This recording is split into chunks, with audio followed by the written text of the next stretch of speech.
In the late 23rd century, humanity had reached the zenith of technological advancement and had begun to colonize the stars. Space stations orbited distant planets, and the whispers of a united Earth government were becoming shouts. Yet, all the progress could not prepare them for what was to come. The skies over major cities around the world flickered with strange lights on a seemingly ordinary evening. Television broadcasts were hijacked, and a message was relayed across every screen, in every language, by beings who claimed to be the Vantari, a race that had lived among the stars for millennia. "We are the Vantari," declared their leader, whose image, sharp features, pale skin almost translucent, and eyes glowing with an eerie luminescence, dominated every screen. "For centuries we have watched you from afar, seen your wars, your discoveries, your failures, and your successes. We are the guardians of the galactic order, and now you will join us. But first, you must be cleansed." Panic ensued as their massive ships descended, blotting out the sun in some parts of the world. The human race, so used to being the predator, now found itself the prey. The United Nations convened an emergency session. Leaders from across the globe debated their course of action, while outside, the world held its breath. The Vantari ships remained stationary, ominous and silent in the sky. Meanwhile, a covert group of scientists and military strategists, known as the Horizon Initiative, was assembled to understand and counter the alien threat. Dr. Elena Mirov, a leading astrophysicist, was among them. She was tasked with deciphering the technology and intentions of the Vantari. "Their technology is beyond anything we've seen," Elena reported during one of their sessions. "Their ships are powered by an energy source that isn't just advanced. It's almost magical in its efficiency." As the Horizon Initiative scrambled to form a plan, the Vantari made their first move. A small town in Ohio was enveloped in a dome of shimmering light. Within hours, every human and animal inside was reduced to ash, cleansed as the Vantari had threatened. The world reeled from the shock. This was no longer a threat but a promise of annihilation. Governments worldwide imposed martial law, trying to maintain order as fear gripped the hearts of all. Elena worked tirelessly, her team pushing the boundaries of science to find a weakness. It was during a late-night session, sifting through ancient galactic lore, that she stumbled upon a possible key to the Vantari's downfall. According to these texts, the Vantari were not always powerful. They ascended to power by exploiting a crystalline structure found in their home system, which amplified their abilities, Elena explained to her team. The Horizon Initiative devised a daring plan. If they could find or synthesize this crystal, perhaps they could harness its power, or even turn it against the Vantari. As preparations were underway, the Vantari broadcast another message. "Your time to surrender peacefully is nearing its end. Join us or be purified." The message spurred humanity into action. People from all walks of life came together, pooling resources and knowledge. Resistance movements formed, not just to survive, but to fight. And so, as the first chapter of this war for survival concluded, humanity was not cowering in fear but rallying, united in purpose and fueled by a newfound hope. To use the Vantari's strength against them. To turn a superior race's hubris into their biggest mistake. As the threat of annihilation loomed ever closer, the once fragmented nations of Earth found themselves unified under a single cause. The construction of the Resistance's headquarters, buried deep within the mountains of Switzerland, symbolized this newfound unity. Here the brightest minds and bravest warriors from across the globe congregated, turning the complex into a hive of activity and planning. In a large, cavernous room filled with holographic maps and buzzing computers, General Ava Chen, the appointed military leader of the Resistance, addressed her diverse team. "The Vantari believe their victory is inevitable. We will prove them wrong, not through brute force, but through cunning, unity, and the very essence of what makes us human, our resilience." Meanwhile, Dr. Elena Mirov led her team in a frantic race against time. They were close to synthesizing a replica of the Vantari crystal, using rare minerals mined from the Earth's crust. Each experiment brought them closer, but the crystal's complex properties were elusive, its secrets guarded as if by the Vantari themselves. As the scientific efforts intensified, so did the encounters with Vantari forces. The alien ships, though few, were devastatingly effective, turning entire cities into ghost towns with their cleansing beams. But humanity learned quickly. Guerrilla tactics, developed and shared globally, started to frustrate the alien invaders. Small victories like downing a scout ship near Moscow began to lift spirits and spread hope. One chilly evening, as snow blanketed the Swiss Alps, a breakthrough occurred. A young scientist, Dr. Theo Rasmussen, discovered a harmonic frequency that resonated with the synthesized crystal. "It's not just about the material, it's about how we use it," he excitedly explained to Elena. "If we can integrate this frequency into our weapon systems, we might be able to disrupt the Vantari shields." The next day, General Chen ordered a covert mission to test the new weapon. A team of elite soldiers, led by Captain Luisa Ramirez, was dispatched with the prototype weapon to engage a Vantari patrol near the ruins of Paris. The night of the mission was tense. In the command center, Elena and General Chen monitored every heartbeat, every movement of the team as they approached the target. The world outside seemed to hold its breath. As the soldiers neared the Vantari patrol, Luisa gave the signal, and the weapon was activated. A beam of pulsating light, resonating with the harmonic frequency, struck the alien shield. For a moment, nothing happened. Then cracks appeared in the shimmering shield, spreading like ice fracturing underfoot. The shield disintegrated, and the soldiers unleashed a barrage of fire, destroying the alien craft. Cheers erupted in the command center. The weapon worked. Humanity now had a fighting chance. However, the victory was bittersweet. The destruction of the Vantari craft triggered an immediate response. The skies, once filled with a handful of alien ships, now darkened with reinforcements. The Vantari had been stung, and their wrath would be colossal. In the calm before the storm, General Chen addressed her people and the world, her words broadcasted globally. "Tonight we have shown that the Vantari are not invincible. We have opened a door to victory, but now we must prepare for their response. We stand on the edge of a knife. Let us show them what it means to be human. Let us show them that Earth is not yet theirs." The chapter closed with the world uniting more fiercely than ever, driven by the spark of hope kindled by their first true victory, ready to face the wrath of an immortal race. In the wake of their first significant victory, the Earth's resistance fortified their defenses and expanded their strategies. Deep beneath the surface, the hidden headquarters buzzed with a frenetic energy as scientists and military strategists plotted their next moves. The successful deployment of the harmonic weapon was just the beginning. Elena and her team worked tirelessly, refining the weapon's technology to increase its range and potency. Meanwhile, espionage units were formed, composed of linguists and cryptographers who had begun to decipher the Vantari communication networks. Their work revealed not just military plans, but also a culture steeped in arrogance and hierarchy, providing crucial insights into the alien psyche. At the same time, a shadow group within the resistance, known as the Phantom Cell, embarked on a daring mission.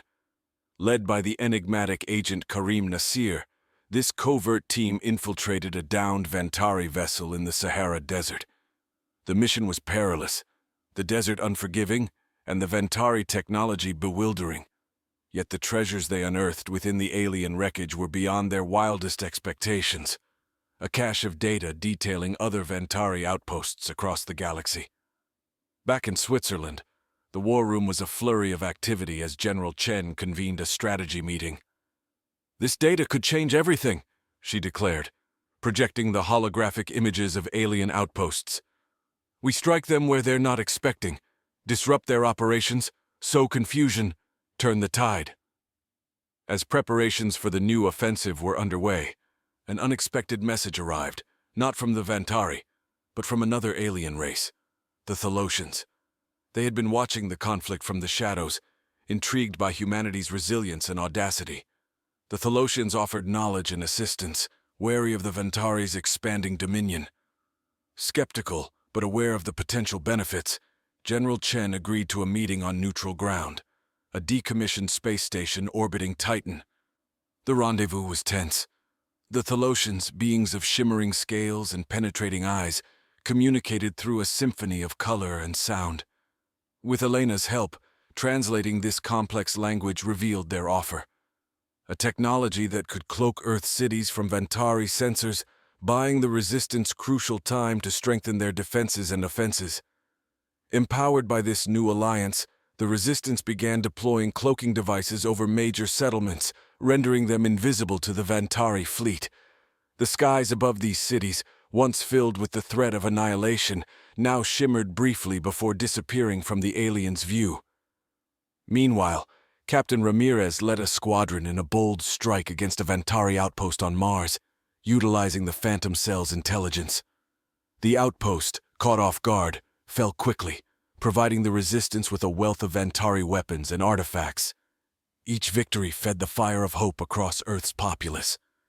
Amid these strategic victories, personal stories of bravery and tragedy unfolded. Agent Nasir, returning from a covert mission, brought with him a Vantari prisoner, a young soldier who revealed under interrogation the depth of the Vantari's fear of the unknown. The Resistance, a ragtag fleet of disparate beings, was becoming the Vantari's most formidable nightmare. The chapter concluded with a broadcast from General Chen, her image strong and resolute against the backdrop of Earth. "Let this be a message to all," she proclaimed. "We are not just survivors. We are warriors. We do not stand alone. Together with our new allies, we will write the future, a future where Earth remains free." The Resistance's growing confidence and expanding alliances set the stage for deeper conflict and more intricate battles, as Earth prepared not only to defend, but also to take the fight beyond its borders. As the Resistance solidified its alliances and refined its strategies, the Earth transformed into a beacon of defiance. In the sprawling underground complex in Switzerland, the atmosphere was electric, charged with a mix of anticipation and relentless determination. Elena Mirov, now recognized as the chief scientist of the Resistance, unveiled her latest breakthrough, a Vantari technology adaptation that could not only cloak but also create decoy signals, mimicking the energy signatures of human settlements. This technological marvel was set to deploy across strategic locations, further confounding the Vantari sensors and buying invaluable time for Earth's defenses. In the command center, General Chen, flanked by her advisors from various nations, analyzed the newest intelligence streams from the Thalosian allies. The data revealed a critical Vantari command hub located on a previously unknown asteroid belt.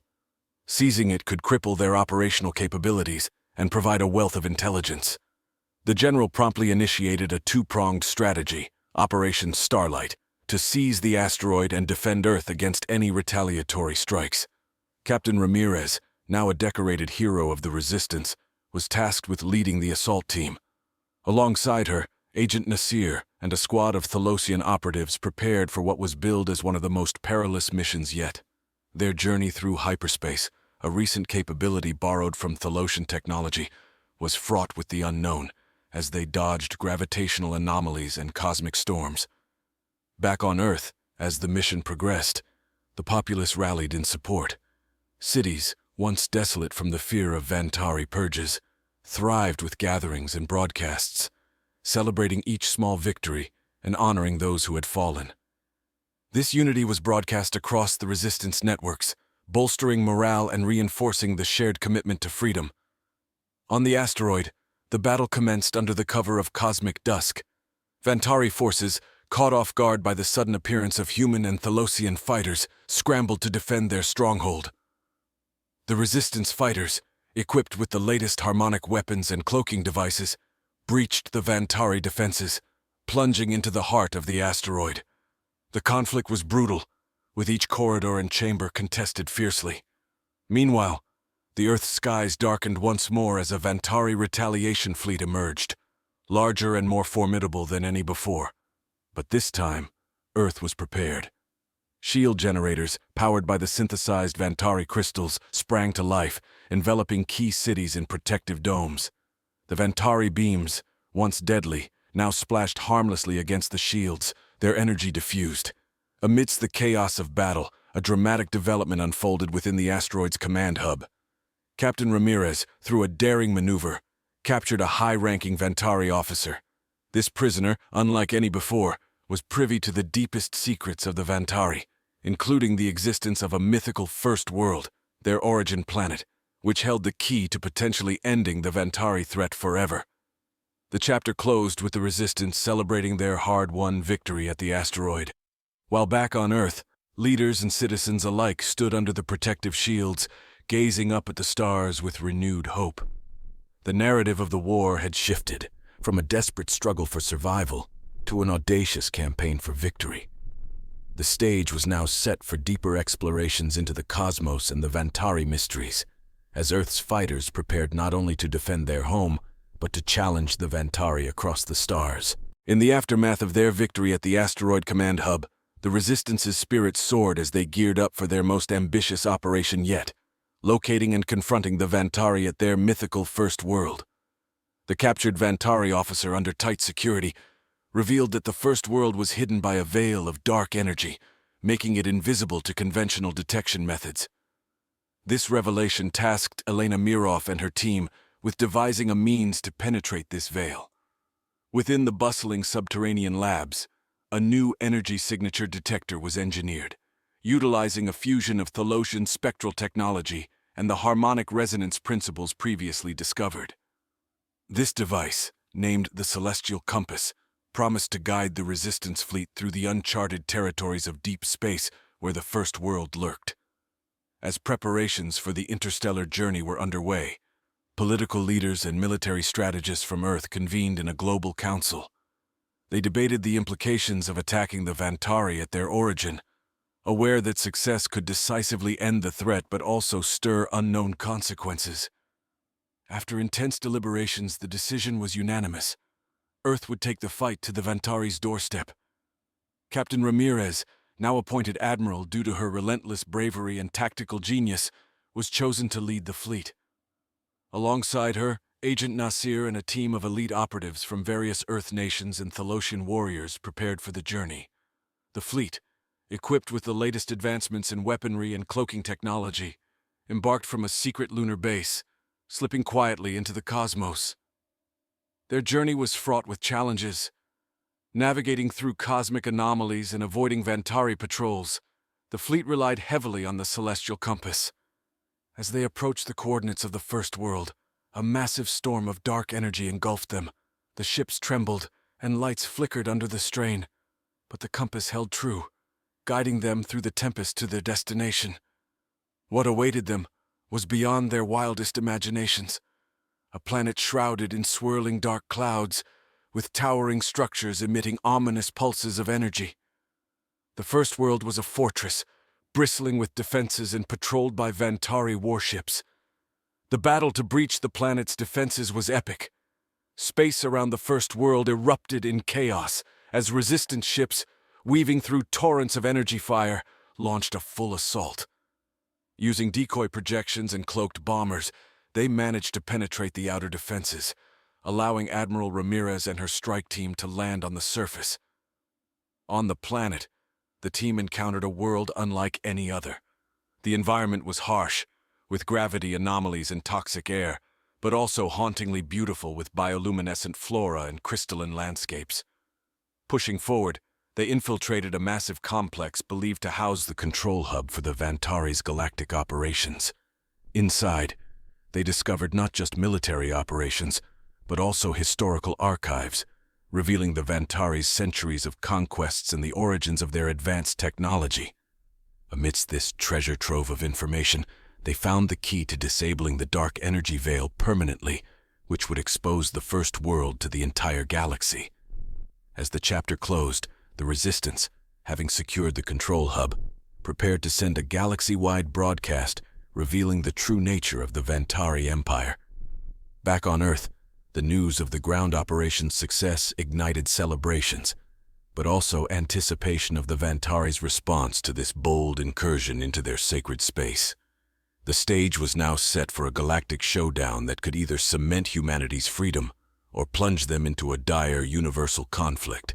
With the First World's secrets laid bare and its defenses compromised, the Resistance prepared for the Vantari's inevitable counterstrike. The galaxy watched with bated breath as the once unseen citadel was now visible to all, its dark energy veil disabled by the Resistance's daring raid. Admiral Ramirez and her team, entrenched within the alien complex, worked feverishly alongside their Thalosian allies to secure the hub. They uncovered not only military schematics and deployment strategies, but also deep cultural artifacts that shed light on the Vantari's motivations and societal structures. This newfound knowledge was a weapon in its own right, one that could potentially sway other civilizations under Vantari control to rise in rebellion. Back on Earth, Elena Mirov directed her team to synthesize the critical data into a powerful broadcast, aimed at disseminating the truth about the Vantari across the galaxy. Meanwhile, Agent Nasir coordinated with various resistance cells on occupied planets, readying them for simultaneous uprisings. The moment the broadcast went live, it ignited a series of revolts that rippled through Vantari-held territories, stretching their forces thin. The Resistance's strategic masterstroke, however, drew a dark cloud over their triumph. The Vantari, enraged and desperate, launched a brutal counteroffensive.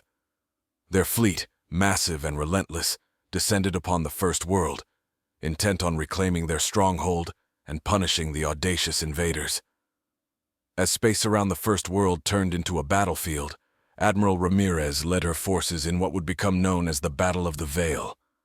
Resistance ships, agile and fortified by alien technology, danced through volleys of Vantari fire, protecting the planet while ground forces secured the hub. On the surface, the conflict was just as fierce. Vantari ground troops, utilizing advanced mech suits and atmospheric weapons, clashed with resistance fighters in the shadow of the towering complexes. The battle was chaotic, marked by flashes of light and the roar of engines, as each side vied for control over the planet's powerful communications array. In a daring move, a small team led by Ramirez infiltrated the central command tower during the heat of battle. Their mission: initiate a second broadcast, this one containing a call to arms for any remaining free worlds to join the fight against the Vantari. As they fought their way through the corridors, the team encountered a group of Vantari scientists who surprisingly offered to help. These Vantari, disillusioned with their empire's endless conquests, provided critical access codes that hastened the broadcast's launch. As the message streamed across space, the tide of battle turned. Newly allied forces, spurred by the call to arms, converged on the First World, tipping the scales.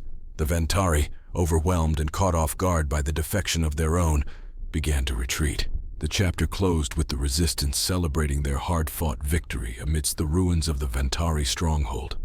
Across the galaxy, liberated planets began to form a new coalition, inspired by Earth's defiance and leadership. The Vantari Empire was crumbling, its grip loosening as more worlds declared their independence. Back on Earth, as the celebrations continued, leaders and citizens alike pondered the future. With the Vantari weakened, a new era of interstellar cooperation and peace seemed possible. However, the scars of war remained, reminding everyone of the cost of freedom and the vigilance needed to preserve it. The galaxy was at a turning point.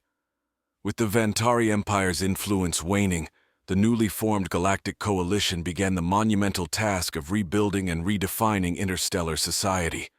Earth, once a mere participant in the cosmic arena, emerged as a central figure in this new order, symbolizing resilience and the spirit of freedom.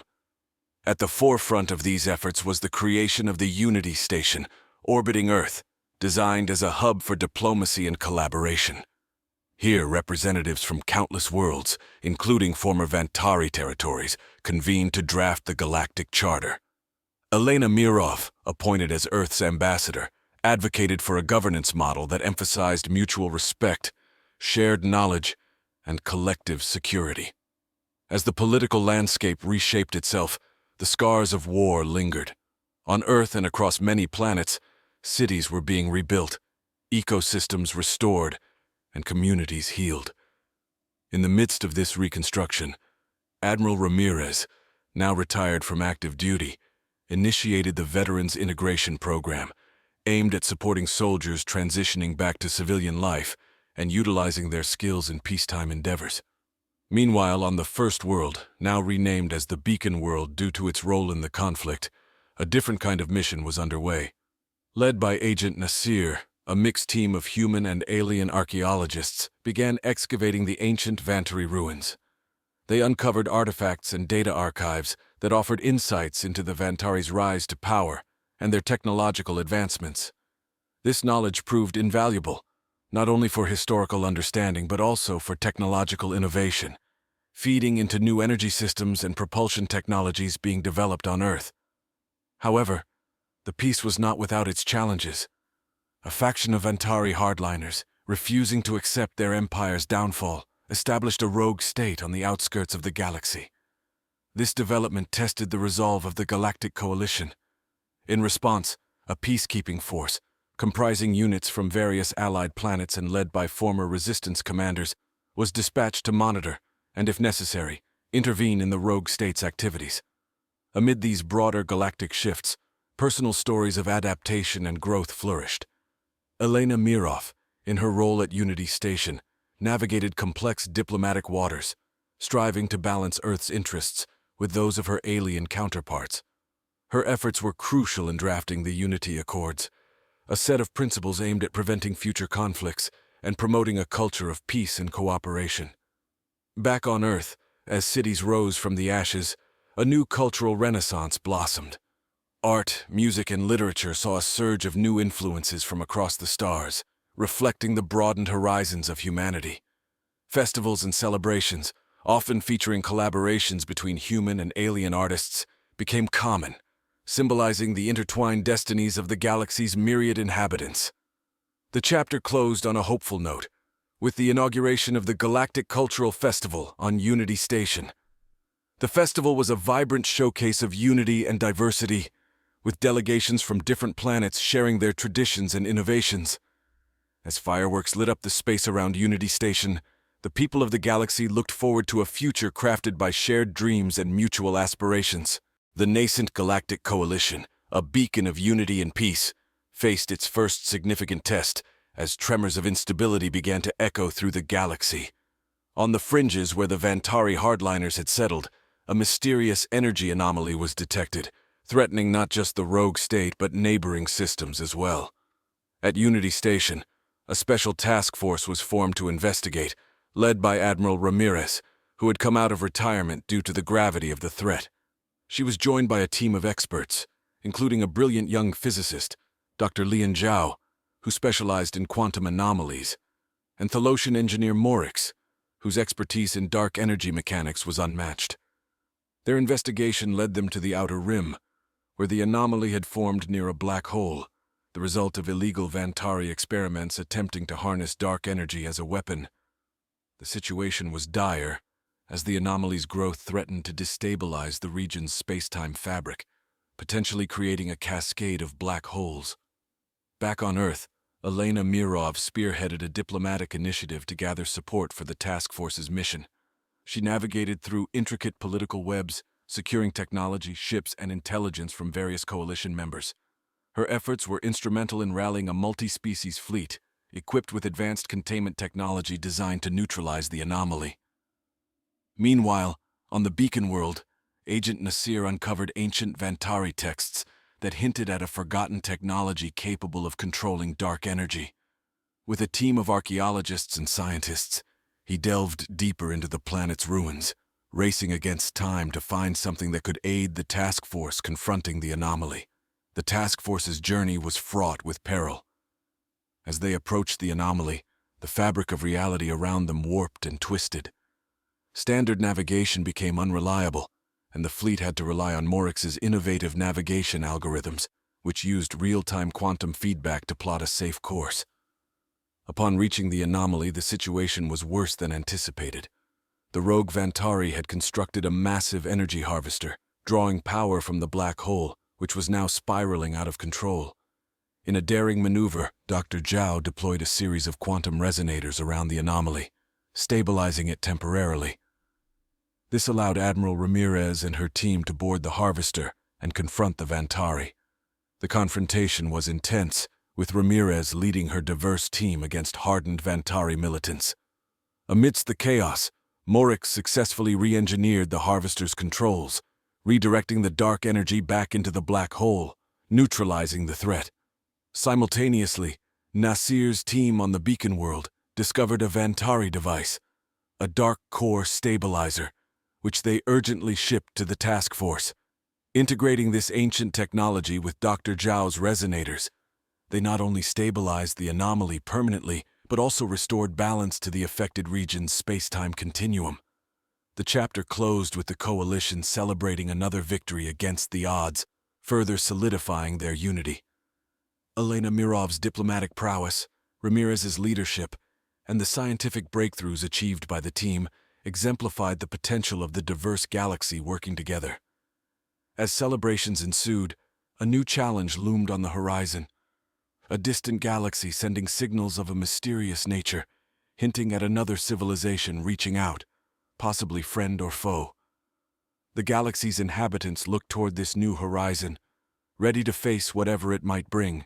Together, the mysterious signals from the distant galaxy, dubbed the Echoes, became the focal point of the Galactic Coalition's attention. As the signals grew clearer and more structured, it was evident that a highly advanced civilization was reaching out, but their intentions remained obscured by the vast distances. In response, Unity Station convened an unprecedented assembly of leaders, scientists, and diplomats from across the coalition. Elena Mirov, ever the diplomat, proposed the creation of the First Contact Initiative, a specialized team tasked with decoding the echoes and preparing for potential diplomatic or defensive actions. The initiative was quickly approved, and she was chosen to lead it, reflecting the trust and respect she had garnered throughout her service. The initiative's first task was deciphering the complex signals. Aided by the best cryptographers and linguists from several worlds, including a gifted young savant from the Thalassians named Kieran, they began unraveling the intricate language of the echoes. Over weeks of intense work, a breakthrough was achieved when Kieran identified a recurring pattern in the signals that mirrored ancient celestial mapping techniques. Parallel to these efforts, Admiral Ramirez mobilized a reconnaissance fleet to cautiously approach the source of the echoes. The fleet, equipped with the latest stealth technology to avoid provoking a potentially hostile response, journeyed towards the edge of the known galaxy, where the signals were strongest. Back on Earth and other coalition worlds, public curiosity and concern grew. Broadcasts and forums were filled with speculation and anxious anticipation. To maintain calm and provide updates, Elena initiated a series of public briefings, using the opportunity to educate the public about the complexities of interstellar communication and the protocols of the First Contact Initiative. As the fleet neared the source, they encountered a region of space where the fabric of reality seemed altered. Space was denser, and the stars seemed unnaturally aligned.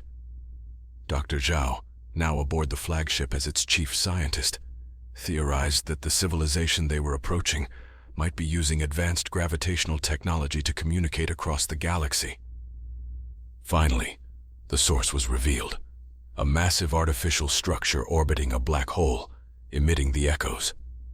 This megastructure, a blend of technology and artistry, was unlike anything the Coalition had encountered. Initial scans suggested it was a beacon of some sort, possibly a lighthouse guiding lost travelers, or a sentinel warning of cosmic dangers. As the fleet cautiously approached the structure, a transmission was received, a visual message of peaceful greeting, showing beings of light and energy, their forms shifting and flowing.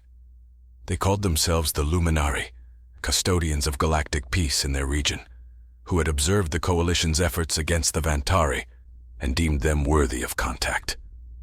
Elena, watching the transmission from Unity Station, felt a mix of relief and wonder. The Luminari's message spoke of shared knowledge and warned of a creeping darkness spreading through the cosmos, an ancient threat that had once devastated their civilization.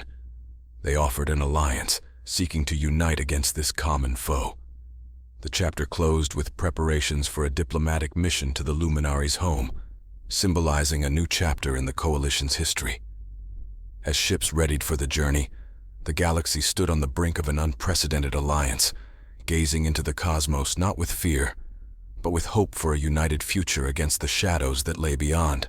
The historic mission to the Luminaries' domain marked a new frontier for the Galactic Coalition. As the delegation, led by Elena Mirov and Admiral Ramirez, embarked on their journey, a palpable sense of anticipation filled the air.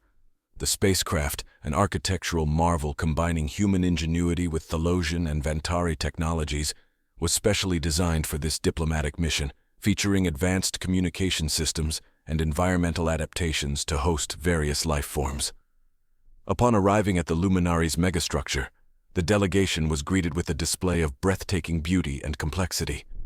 The Luminari, beings of pure energy and light, inhabited a network of structures woven around a black hole, harnessing its power to sustain their civilization and broadcast their messages across galaxies. The initial meetings were filled with ceremonial exchanges and presentations of cultural significance, fostering a deep mutual respect. The Luminari shared their history through vivid holographic projections, revealing their millennia-long guardianship against the dark tide, a malevolent force that thrived in the void between stars, consuming light and life. Elena, adept in diplomatic nuances, engaged the Luminari in discussions about potential strategies to combat this shared threat. It was during these dialogues that Dr. Zhao, who had been analyzing the data gathered from the Luminari archives, discovered a possible weak point in the dark tide's propagation, a specific frequency of light that could disrupt its cohesion. With this critical information, a joint task force was formed, comprising scientists and military strategists from both the Coalition and the Luminari. Their first objective was to construct a prototype device capable of emitting this disruptive frequency on a large scale. The design and testing phases took place on a space station orbiting the Luminari's home, turning the station into a bustling hub of activity and collaboration. Meanwhile, Agent Nasser led a covert team to investigate the origins of the dark tide. Utilizing a modified scout ship, they traced the signals to a desolate sector of space, where they encountered remnants of ancient civilizations that had fallen victim to the dark tide. Among these ruins, they discovered artifacts and inscriptions that hinted at an ancient alliance that had once held the dark tide at bay. Back on Earth, public interest in the mission turned to fervent support as updates and images from the Luminaries' domain were broadcasted. Schools, universities, and public forums held sessions to educate the populace about the Luminari and the nature of the dark tide, fostering a galactic consciousness and unity. The culmination of these efforts was the activation of the prototype device during a large-scale simulation. The test, conducted in a controlled environment near the Luminari's structure, was a resounding success. The frequency effectively dispersed the artificially recreated dark tide energies, confirming the potential of this technology as a weapon against the looming threat. As the chapter closed, preparations were underway to deploy this technology across vulnerable points in the galaxy. A grand council was convened on Unity Station, where Elena Mirov and the Luminari representatives formalized the Light Pact, an agreement binding their civilizations together in defense against the dark tide. The narrative ended on a note of cautious optimism, with the Coalition and its new allies standing together, not just as neighbors, but as brethren bound by a common cause, ready to face whatever darkness the cosmos might hold.